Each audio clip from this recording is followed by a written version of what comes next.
కానీ సంఘం నిర్వహించట్లేదు. సంఘ యొక్క ఆలోచనతో సమస్త హిందూ సమాజం ముందుకొచ్చి హిందూ సమ్మేళనం నిర్వహిస్తున్నది.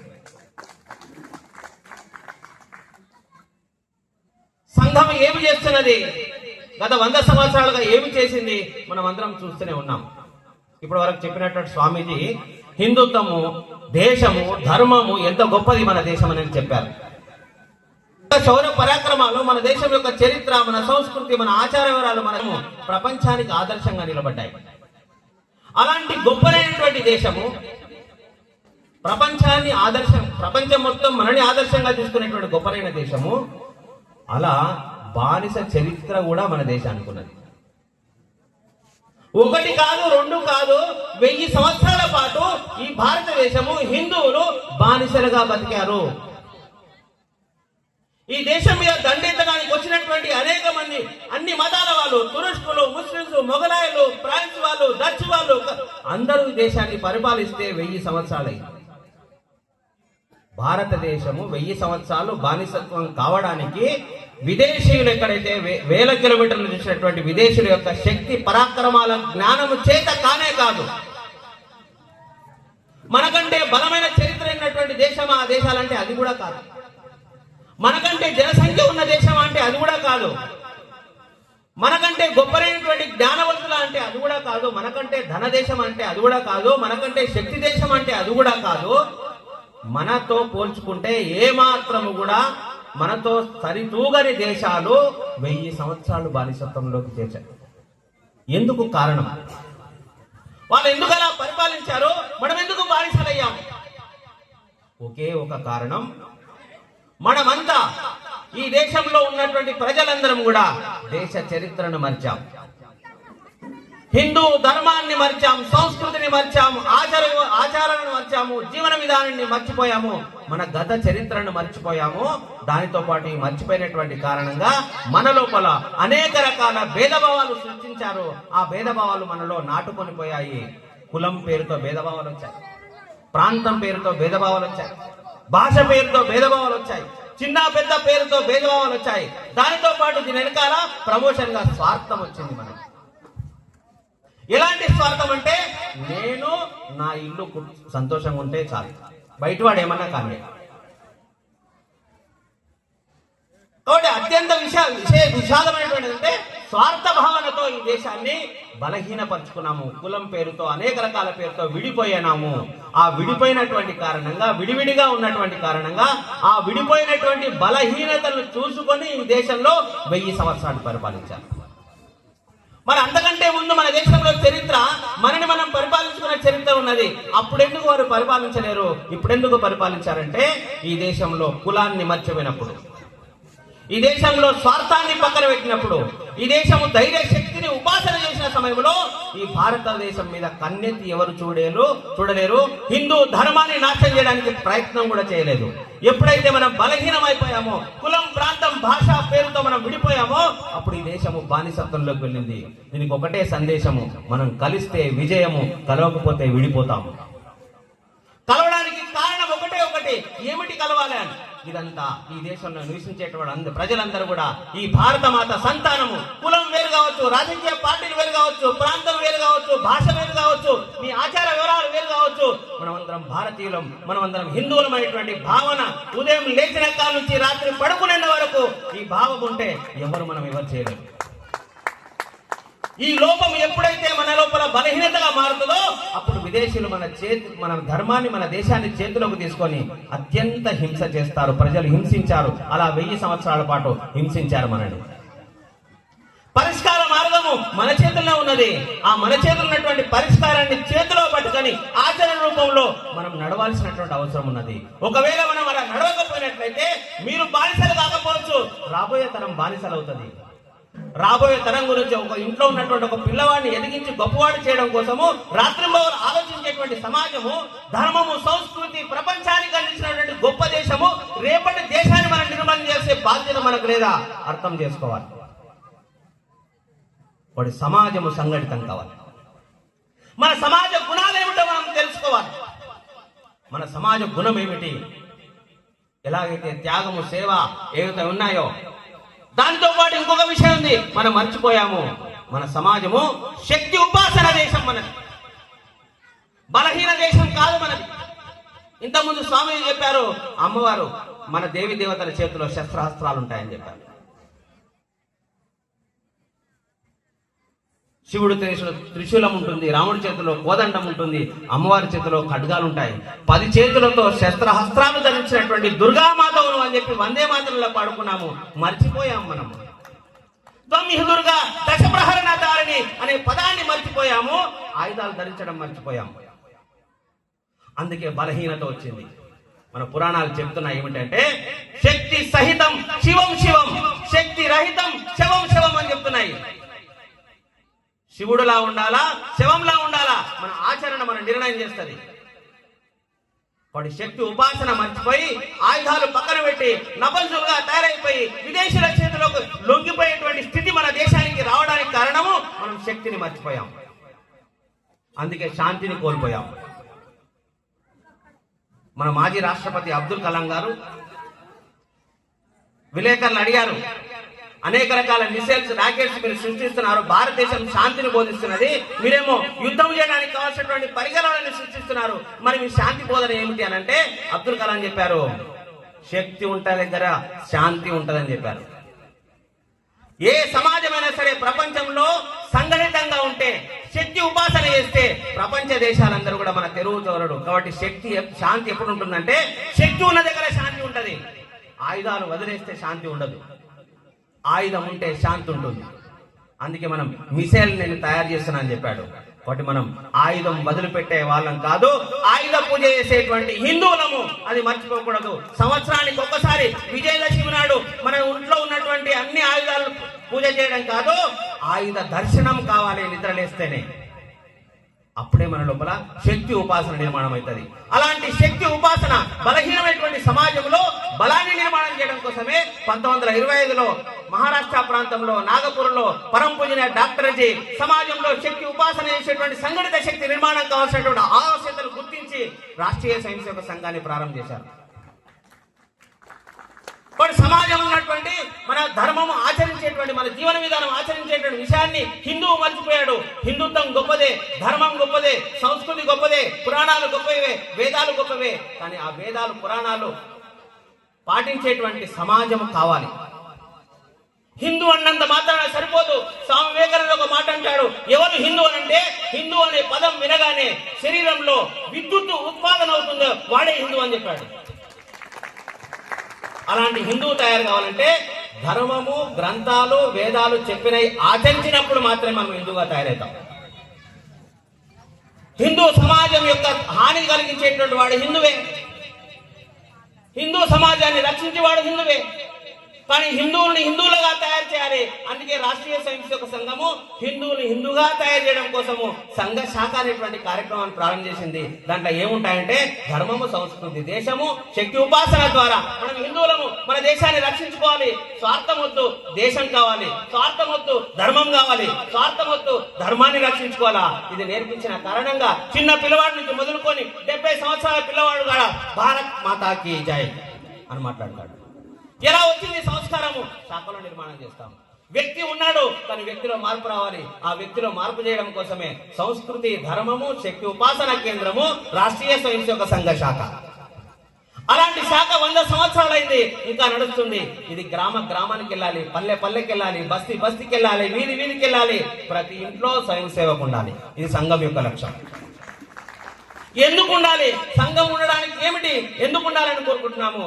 సంఘము దేనికోసం ప్రారంభించిందంటే హిందూ సమాజ సంరక్షణ ద్వారా ఈ పరమ పవిత్ర భారత మాతని విశ్వగురు స్థానం తీసుకెళ్లడం కోసమే సంఘం ప్రారంభించబడ్డది. సంఘానికి స్వార్థం లేదు, ఒకే ఒక స్వార్థం ఉన్నది. హిందూ ధర్మ సంరక్షణ ద్వారా, హిందూ సమాజ సంఘటన ద్వారా ఈ పరమ పవిత్ర భారత మాతని ఒకప్పుడు విశ్వగురుగా నిలబడ్డది. అలాంటి విశ్వగురు స్థానాన్ని నిలబెట్టమే సంఘం యొక్క లక్ష్యము. దానికోసం అనేక మంది, లక్షలాది మంది కార్యకర్తలు సమిధలై యజ్ఞంలో అవుతూనే ఉన్నారు. మనం చేయాల్సినటువంటి బాధ్యత ఏమిటి? ఇంతకుముందు మాతృమూర్తి గారు చెప్పారు, సమాజంలో పరివర్తన రాంది ధర్మం రక్షించబడదు. కూడా ఆచరించాల్సిన విషయాలు ఉన్నాయి. మన లోపల 1000 సంవత్సరాల పాటు బానిసత్వం అనేటువంటి గుణాలు వచ్చిన కారణంగా మన సంస్కృతికి దూరం అయిపోయి ఆచార వివరాల్లోకి వెళ్ళి మనం అనేక రకాల విదేశీ పాశ్చాత్య అలవాట్లు మన దేశంలో వచ్చిన కారణంగా ఆ దేశంలో రావడమే కాదు, ఇంట్లోకి చొరబడ్డాయి. ఇంట్లోకే కాదు, వ్యక్తిలో చొరబడ్డాయి. వ్యక్తిలోనే కాదు, జీవన విధానంలో చొరబడ్డాయి. వాటిని తెలివితో గుర్తించి దాన్ని దూరము చేసి ఏది పాశ్చాత్యము, ఏది ధర్మము, ఏది సంస్కృతి అనేటువంటి జ్ఞాన ఉపాసన చేయాల్సిన అవసరం ఉన్నది. సమాజంలో దేశభక్తి అవసరం ఉన్నది. కానీ దేశభక్తి ఎలా వస్తుంది? భారత మాతకి జయనంత మాత్రాన రాదు. నరాల్లో దేశభక్తి నిర్మాణం కావాలి. అందుకే దేశంలో నివసించేటువంటి ప్రతి వ్యక్తిలో దేశభక్తి నిండి ఉండాలి. స్వాతంత్ర పోరాటం జరిగింది 1857 స్వతంత్ర సంగ్రామంలో. 1947 వరకు సుమారుగా 90 సంవత్సరాల జీవన కాలంలో దేశంలో ఉన్నటువంటి ప్రతి పౌరుడు స్వాతంత్ర ఉద్యమంలో పాల్గొనలేడు. 30 కోట్ల జనాభా ఉంది ఆ రోజుల్లో. కానీ పాల్గొన్నది కేవలం 8 లక్షల మంది. కానీ మిగతా వాళ్ళందరూ ఏం చేశారంటే అది నా బాధ్యత కాదు. అందుకే డాక్టర్ ఏమన్నాడంటే, ఈ దేశంలో పుట్టిన ప్రతి వ్యక్తి కూడా దేశం గురించి ఆలోచించడం అనేటువంటిది అది కర్తవ్యము, అది బాధ్యత. తల్లికి సేవ చేయడము అది అత్యంత సహజ స్వభావం కావాలి ప్రతి హిందువులో. అందుకే ప్రతి ఒక్కరు దేశభక్తి కావాలి. అందుకోసమే స్వదేశ భావన, స్వధర్మ భావన, స్వసంస్కృతి, స్వజీవన విధానము, స్వ ఆచార వివరాలు ఇవన్నీ మనం ఆచరిస్తే దేశం రక్షించబడుతున్నది, ధర్మం రక్షించబడుతుంది. ధర్మాన్ని ఆచరించి నిలబెట్టి ధర్మం ఇలా ఉంటుందనడానికి ఒక మాడలే భారతదేశము. భారతదేశమే లేకపోతే ధర్మం ఇలా ఉంటుందని చూపెట్టడానికి ప్రపంచానికి ఇంకో భూమి లేదు. ఆ ధర్మాన్ని రక్షించాలంటే దేశభక్తి కలిగి ఉండాలి. స్వభావన నిర్మాణం కావాలి. మనకు తెలియకుండానే మన సమాజం లోపల వికృతులు వస్తున్నాయి. భాష నుంచి మనం బయటికి వెళ్తున్నాము. ప్రపంచ దేశంలో ఉన్నటువంటి అన్ని ప్రాంతాల్లో అనేక రకాల భాషలు మాట్లాడతాము. ఇవన్నీ భాషలు కూడా భారతదేశంలో సంస్కృతంలోంచే వచ్చాయి. ఈ భారతదేశంలో ఉన్నటువంటి భాషలన్నీ కూడా భారతీయ భాషలే. కానీ మన మాతృభాషని మన చేతుల ద్వారా మనమే వాటిని దూరం చేసే ప్రయత్నం చేస్తున్నాము. దూరం చేయడం కాదు, రేపటి నాడు ఇంకొన్ని రోజులైన తర్వాత మీ మాతృభాష ఏమిటంటే మ్యూజియంలో కొన్ని అక్షరాలను ఆ ఈ అనేటువంటి చూపించి ఒకప్పుడు తెలుగు భాష ఉండేది ఇలా ఉండేదని చూపెట్టుకునే పరిస్థితి వస్తుంది. ఎవరు చేశారు ఈ పని? విదేశీయులు వచ్చి దాడి చేసి మన మాతృభాషని ధ్వంసం చేయలేదు, మనమే చేస్తున్నాము. మన పాశ్చాత్య అనుకరణ కారణంగా మన భాష మారిపోయి నిత్య జీవితంలో వాడుకునేటువంటి మాటలన్నీ కూడా ఇంగ్లీష్ లో మాట్లాడే వస్తుంది. మరి మన భాషలో నేర్చుకోవాల్సిందే. ప్రపంచంలో ఉన్నటువంటి జ్ఞానంతా నేర్చుకోవాలి. కానీ మన భాషను హింస చేసేది, మన భాషను చంపి కాదు. మరి ఎప్పుడైతే దేశభక్తి అని అంటే అర్థం ఏమిటంటే భారత మాతకి జయ అంటే కాదు, మన భాషను రక్షించడం కూడా దేశభక్తే. మన ఆచార వివరాలను కాపాడడం కూడా దేశభక్తే. మన జీవన విధానాన్ని కాపాడడం కూడా దేశభక్తే. పిల్లవాడికి పేరు పెట్టుకుంటున్నాం. ఒక 15 సంవత్సరాల తర్వాత చాలా మార్పు వచ్చింది. పిల్లవాడికి పురాణాల్లో ఇతిహాసాల్లో ఉన్నటువంటి వెతికి మరి పేర్లు పెడుతున్నారు. లేకపోతే ఇంట్లో పెంచేటువంటి పశువుల పేర్లు పెట్టుకునేటువంటి పరిస్థితి వస్తున్నది, జంతువుల పేర్లు పెట్టుకునే పరిస్థితి వస్తున్నది. తెలుగు భాష సంరక్షణ, మాతృభాష సంరక్షణ జరగాలంటే నా నుంచే ప్రారంభం కావాలి. ఏం ప్రారంభం కావాలి? చదువుకో. ఇప్పటి నుంచే అన్ని తెలుగు మీడియాలో ప్రారంభించడం కాదు, ఇంగ్లీష్ నేర్చుకో, అన్నిటి దగ్గరికి వెళ్ళిపో. కానీ భాష రక్షణ నుంచి కావాలి. ఇక్కడ కూర్చున్న ప్రతి ఒక్కరూ తెలుగు భాషను రక్షించడానికి మొట్టమొదటి మెట్టు ఏమిటంటే మన సంతకము తెలుగులో పెట్టడం ప్రారంభం చేయాలి. ఎవరైనా సంతకం తెలుగులో పెడితే ఇది పనిచేయాలని ఎవరు చెప్పరండి. గవర్నమెంట్ అధికారులు చెప్పారు, మిగతా ఎవరు చెప్పారు? మన భాష సంరక్షణ. ఎవరైనా కొత్త ఇల్లు కట్టుకుంటే ఆ ఇంటి పేరు అర్థం పర్థం లేకుండా పాశ్చాత్య సంస్కృతిలో భావాలు వచ్చేటట్లు అనేక పేర్లు పెట్టుకోవద్దు. మన తెలుగులో అనేక రకాల అక్షరాలు ఉన్నాయి, అనేక రకాల పదాలు ఉన్నాయి. ఆ పదాల్లోంచి వెతుకొని మంచి యొక్క భావం వచ్చేటువంటి పేరు పెట్టుకోవాలి. భాగ్యనగర్ లో, హైదరాబాద్ లో మేము కలుస్తూ ఉంటాం, చాలా దగ్గరికి వెళ్తుంటాము. పాశ్చాత్య అనుకరణ అందినటువంటి హిందువులందరూ కూడా వాళ్ళ ఇంటి పేరు పెట్టుకున్నారు. దాని పేరు డార్క్ హౌస్. ఏమిటండి డార్క్ అంటే? చీకటి నిలయం, చీకటి కొంప. ఇల్లు ఏమిటండి? వెలుగునివ్వాలా. కానీ దాని అర్థం తెలియకుండా వాడు పెట్టుకున్నాడు కాబట్టి నేను పెట్టుకున్నాను. మానస సరోవరం ఎంత బాగుందండి. ఈ పదాలు ఎక్కడ పోయినాయి? ఈ పదాలను మనము చంపుతున్నామా, విదేశీయుడు చంపుతున్నాడా? మనమే చంపుతున్నాం. మనం అర్థం చేసుకోవాలి. స్వభావన అంటే మన దేశాల్లో మన మాతృభాషను సంరక్షించుకోవాలి. మన మాతృభాషలో 3, మన మాతృభాష తెలుగు, మన దేశ భాష హిందీ, మన దేవ భాష సంస్కృతం. ఈ 3 భాషలు తప్పనిసరిగా మనందరికీ రావాలి. అప్పుడే దేశాన్ని రక్షించుకున్నట్టు, అప్పుడే భారతమాత జయం అనేటువంటి నినాదానికి అర్థం ఉన్నట్టు లెక్క.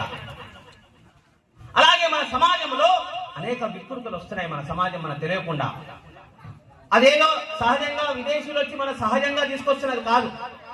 ప్రపంచంలో ఉన్నటువంటి అన్ని దేశాలు ఇప్పుడు పోటీ పడుతున్నాయి. ఎందుకంటే ప్రపంచాన్ని నేనే పరిపాలించాలనేటువంటి పద్ధతులు. కానీ భారతదేశం ఎప్పుడు కూడా ప్రపంచాన్ని పరిపాలించుకోవాలనుకోలేదు. మన దగ్గర ఉన్నటువంటి మంచిని, మన దగ్గర ఉన్నటువంటి జ్ఞానాన్ని ప్రపంచానికి పంచడం కోసం విశ్వగురు కావాలనుకుంటున్నాం తప్ప వాటిని అధికారంలోకి తీసుకురావడం కోసం, అధికారం పరిపాలించాలని కాదు. అప్పుడు అలా చేసింది, ఇప్పుడు అలాగే చేస్తుంది. కానీ కొన్ని దేశాల్లో ఈ దేశము విశ్వగురు స్థానంలో వెళ్లకుండా ఉండడం కోసము మన చుట్టే తిరుగుతూ, మనతో పాటే ఉంటూ, మన సంస్కృతులను ఉంటూ మన దగ్గర అనేక రకాల వికృతులు సృష్టించే ప్రయత్నం చేస్తున్నారు. మనందరికీ తెలియదు. మనం కొన్నిసార్లు వెళ్ళిన తర్వాత, అధ్యయనం చేసిన తర్వాత వీళ్ళు చేసిన కారణంగా మన జీవన విధానంలో ఈ మార్పు వచ్చిందా అని అప్పుడు తెలుస్తున్నది. అప్పుడు ఏమవుతుందంటే మొత్తం గాలిపోతుంది, ఇంకేం మిగలదు. కల్చరల్ మార్కిజం పేరుతో ఒకప్పుడు ఈ ప్రాంతాలన్నీ కూడా ఒక సిద్ధాంతం పేరుతో, నక్సలిజం పేరుతో అడవుల్లోకి వెళ్లి అనేక రకాల హింసలు పెట్టి అభివృద్ధి కాకుండా చేసినటువంటి వ్యక్తులు ఈరోజు నక్సలిజం అంతమైపోయిన తర్వాత కొత్త రూపం ధరించి అర్బన్ నక్సలిజం పేరుతో, కల్చరల్ మార్కిజం పేరుతో మనతో పాటు కలిసి పనిచేస్తున్నారు. ఏమి చెప్తున్నారు వాళ్ళంతా? ఎప్పుడైతే ఈ దేశము తన కుటుంబ వ్యవస్థని, ఎప్పుడైతే ఈ దేశం తన సంస్కృతిని, తన జీవన విధానానికి దూరం అయిపోతే వాళ్ళని ఎలాగైనా మార్చుకోవచ్చు అనేటువంటి పద్ధతిలో ఇక్కడ దేశం పైన, ఇక్కడ సంస్కృతి పైన, ఇక్కడ జీవన విధానం పైన పుస్తకాలు రాస్తూ మీరు ఆచరించేటువంటి పద్ధతులు ఏవైతున్నాయో ఈరోజు ఆధునిక కాలానికి సైన్స్ కు పనికిరావు. కాబట్టి మీరు పాత పద్ధతులు పాటించినట్లయితే ప్రపంచంలో మీరు పోటీ పడలేరు, ఆ దేశాలతో కలిసి ఉండలేరు. కాబట్టి మీ పద్ధతులన్నీ మార్చండి అని చెప్తున్నారు. మనం కూడా ఇంగ్లీష్ చదివినటువంటి వ్యక్తులం, అవును కదా, నిజమే కదా, ప్రపంచంలోకి అన్నిటికీ వెళ్ళాలన్నప్పుడు మనము కూడా ఇవి చెప్పిన వినాలని చెప్తాము. అప్పుడు ఏం చేస్తున్నారు? భగవద్గీతలో ఇలా లేదు, రామాయణంలో ఇలా లేదు, ఇతిహాసాల్లో ఇలా లేదు. కానీ వాళ్ళు కొత్త కొత్త సృష్టించి కొన్ని పుస్తకాలు మన ఇంట్లోకి తీసుకొస్తున్నారు. అసలైనటువంటి రామాయణం మన ఇంట్లోకి వస్తుందా? అసలైనటువంటి భగవద్గీత మన ఇంట్లోకి వస్తుందా? లేకపోతే కుట్ర ద్వారా జరుగుతున్నటువంటి పుస్తకాలు మన ఇంట్లోకి వస్తున్నాయా? జాగరూకంగా ఉండాలి. అనేక మంది యువకులు, మహిళలందరూ కూడా ఈ దేశంలో నెక్స్ట్ జనరేషన్ హిందుత్వము, ధర్మము, సంస్కృతి ఆధారంగా జీవన విధానంలోకి వెళ్ళడానికి వాళ్ళు వెళ్లకుండా వాళ్ళని, యువతని, మహిళల్ని తప్పుదోవ పట్టడం కోసము హిందుత్వం పైన దుష్ప్రచారం చేస్తున్నారు. మీరు అనేక రకాల కష్టపడి డబ్బు సంపాదించి యూనివర్సిటీలో చదువుతున్నటువంటి యువకుల దగ్గరికి వెళ్ళి, వాళ్ళ దగ్గరికి వెళ్ళి హిందుత్వము, సంస్కృతి, సైన్స్ ఆధారం కాదు, మేము చెప్తున్నది అసలైనటువంటి పద్ధతి. మీకు స్వేచ్ఛ లేదు హిందుత్వంలో. వాడి స్వేచ్ఛగా బతకాలంటే మీరు హిందుత్వాన్ని వదిలిపెట్టాలి. వాడి స్వేచ్ఛ ఏమిటి అంటే అనేక రకాల పద్ధతులు చెప్తున్నారు. ఈ మధ్యలో కొన్ని డైలాగ్స్ వస్తున్నాయి, ఇంగ్లీష్ పదాలు వస్తున్నాయి. మీరు యూనివర్సిటీలో చదువుతున్నటువంటి 24 సంవత్సరాల విద్యార్థితో 1 గంట సేపు మాట్లాడి చూడండి, ఆ డైలాగ్స్ అన్ని వాళ్ళు మాట్లాడతారు. ఏమిటి అనంటే, కల్చరల్ మార్కిజం మన సంస్కృతిలోకి వచ్చి మన ధర్మాన్ని ఎట్లా విభజన పద్ధతిలో ప్రయత్నం చేస్తున్నారంటే, మై బాడీ మై స్పేస్, దీని పేరు. ఏమిటి మై బాడీ మై స్పేస్? భగవంతుడి యొక్క ఆశీర్వాదంతో మానవ జన్మ వస్తుంది. ఆ మానవ జన్మకి ఆడ మగ అనేటువంటి ఒక ప్రకృతిలో భాగంగా వస్తుంది. కానీ మై బాడీ మై స్పేస్ అంటే ఏమిటంటే, పుట్టినటువంటి పిల్లవాడు, వాడు ఆడగాని మగవాడు పుట్టినా కూడా పెరిగి పెద్ద అయిన తర్వాత, తనకు ఆలోచనలు వచ్చిన తర్వాత అతను నేను ఆడవాడుగా ఉండాలన్నా మగవాడుగా ఉండాలన్నా నేను నిర్ణయం చేసుకుంటాను. వాడు నిర్ణయం చేసుకొని నేను అమెరికాకి వెళ్ళి ఆపరేషన్ చేసుకొని మగవాడిని ఆడవుతాను, ఆడవాడిని మగవాడి. ఇది ప్రకృతి విరుద్ధం. ఇది స్టార్ట్ అయింది యువతలో. వాడు యూనివర్సిటీలో నుంచి చదువుకున్నటువంటి వ్యక్తి సడన్ గా రోడ్డు మీదకి వచ్చి లంగా జాకెట్ వేసుకొని వచ్చి పరిగెత్తాడు. వాడు గడ్డం ఉంటుంది, అట్లా పరిగెత్తాడు. ఎందుకురా నువ్వు ఇట్లా చేస్తున్నావు అంటే, మై బాడీ మై స్పేస్ అంటాడు. వాడు ఏం జరుగుతున్నది? మన పిల్లవాడే, మన వేదాలు, ఉపనిషత్తులు, మన తాత ముత్తాతలు వేద పండితులే. కానీ అక్కడికి వెళ్ళిన తర్వాత, యూనివర్సిటీలోకి వచ్చిన తర్వాత మై బాడీ మై స్పేస్ అనేటువంటి యువకుడు తయారవుతున్నాడు. ఇది మనం ఆలోచించాల్సిన అవసరం ఉంది. నెమ్మదిగా మన సమాజంలో కుటుంబ వ్యవస్థ, వివాహ వ్యవస్థ ఏదుందో ఆ వివాహ వ్యవస్థ నిర్మాణం చేసుకోలేటువంటి పద్ధతిలో మన ఇంట్లో ఆలోచించని కారణంగా ఈరోజు నవదంపతులు అని పేరు పెడుతున్నాం మనం. ఈ 2-3 సంవత్సరాల్లో వివాహం చేసుకున్న వ్యక్తుల్ని 1 గంట సేపు మాట్లాడి చూడండి. వాళ్ళు ఏమంటారంటే, డ్యూల్ ఇన్కమ్ నో కిడ్స్ అంటారు. ఏమిటి డ్యూల్ ఇన్కమ్ నో కిడ్స్ అంటే, ఇద్దరు బాగా సంపాదించాలి కానీ పిల్లలు మాత్రం వద్దు. పిల్లలకు పెళ్లిళ్ళు చేసి వాళ్ళకు సంతానం కలిగించడం కోసం ప్రయత్నం చేస్తున్న తల్లుల యొక్క రోదన చూడండి మన హిందూ సమాజంలో.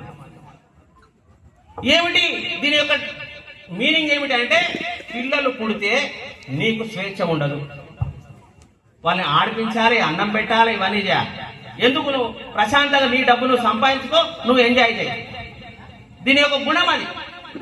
హిందూ సమాజం ఆధునిక ప్రపంచంలో మిగతా మతాల వాళ్ళు ఉన్నారు, వాళ్ళందరూ ఎందుకు పాటించట్లేదు, మనం ఎందుకు పాటిస్తున్నామంటే వికృతి మన లోపల చూపిస్తున్నారు. వాడు ఇద్దరు సంపాదించాలి, ఒక్కొక్కరు 2 లక్షలు 4 లక్షలు సంపాదించి ఇద్దరి యొక్క సంపాదన కలిగితే 10 లక్షలు వస్తుంది. ఒక ఇద్దరిని పెంచి పోషించలేనటువంటి స్థితి మనకి.